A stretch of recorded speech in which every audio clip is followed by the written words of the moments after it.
Welcome to the Tech Egg. Don't get scrambled. Enjoy the video. In this video, I will show how to use Easy Cheese Spray Can.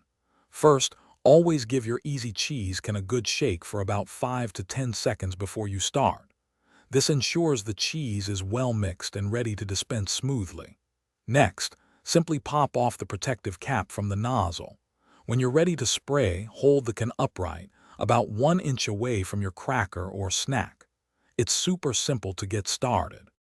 Now let's get to the fun part, spraying.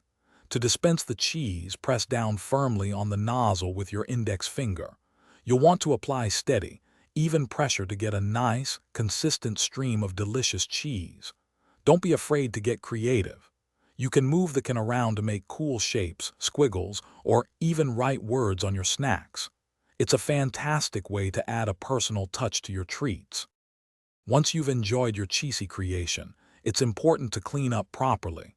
Immediately after each use, take a damp cloth and wipe any excess cheese from the nozzle.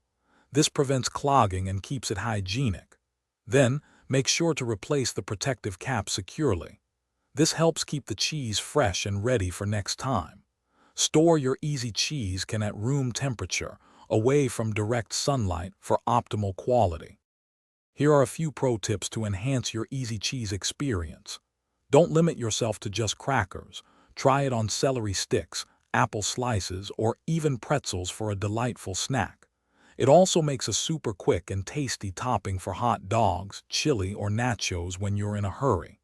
Remember, it's best not to refrigerate the can, as this can change the cheese's consistency and make it harder to spray. Enjoy your cheesy adventures. Thanks for watching. Consider subscribing if I helped unscramble your problems.